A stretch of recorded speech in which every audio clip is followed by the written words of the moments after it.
చాలా మంది ఒక మాట మాట్లాడుతుంటారు. సో, వాళ్ళకు సంబంధించిన ఈ వీడియో అన్నమాట. అదేంటంటే, వాస్తు గీస్తూ ఏమీ లేదు. మీరు ఇల్లు ఎలాగైనా కట్టుకోండి ఏమీ కాదు అని చాలా మంది మాట్లాడుతూ ఉంటారు. నేను ఒక మాట చెప్తాను, గుర్తుపెట్టుకోండి.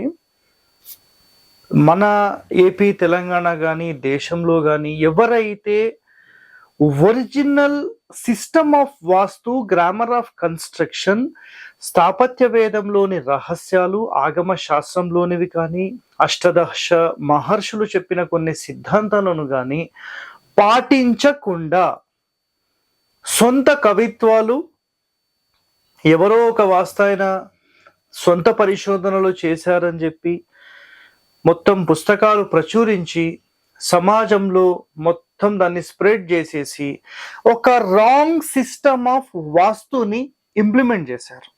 అయితే మనం మన హరివాస్తు ఛానల్లో, లేదంటే నేను చెప్పే ఎన్నో ఛానల్స్లో ఒక కాన్సెప్ట్ నేను ఏం చెప్తానంటే, ఓవరాల్గా ఏది నేను మాట్లాడాను, నేను ప్రతి దానికి ఒక సిస్టమ్ ఉంటుంది. మన మహర్షులు చెప్పింది, దాని తర్వాత గురువులు చెప్పింది, వాళ్ళు ఆల్రెడీ అనుభవించి వాటికి సంబంధించిన సమాచారాన్ని నిక్షిప్తం చేసి గ్రంథాల రూపంలో మనకు అందించారు. అయితే వాస్తు గీస్తూ ఏమీ లేదు అన్న వాళ్ళు ఎంతో మంది ఉంటారు కదా. నేను మీ అందరికీ ఒకటే ఒక మాట చెప్తున్నానండి. అదేంటంటే, చాలామంది ఏదో చిన్న చిన్న పుస్తకాలు, ఎవరో చిన్న చిన్న సిద్ధాంతులు రాసిన పుస్తకాలు అవి చదివి చాలా మందిని భయపెట్టడం కానీ, లేదంటే వాళ్లకు తోచింది చెప్పడం కానీ చేయడం వల్ల సమాజంలో కంప్లీట్గా అసలు ఈ వాస్తు మీద ఒక నెగిటివ్ వర్డ్ అనేది వచ్చేసింది.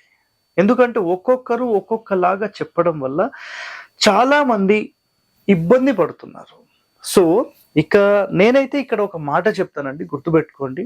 మేము వాస్తు పాటించము అన్న వాళ్ళు ఎంతో మంది ఉంటారు కదా. నేను ఇక్కడ ఒక చిన్న ప్లాన్ లాగా మీకు గీసి చూపిస్తాను.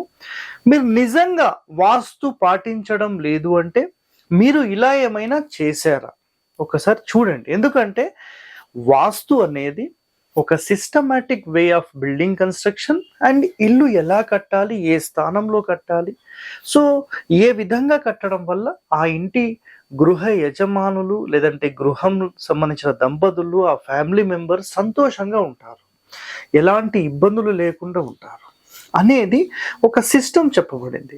సో ఇలాంటి మరిన్ని రహస్యాలు మీరు తెలుసుకోవాలంటే మా ఛానల్ సబ్స్క్రైబ్ చేయండి. ధన్యవాదాలండి. Thank you.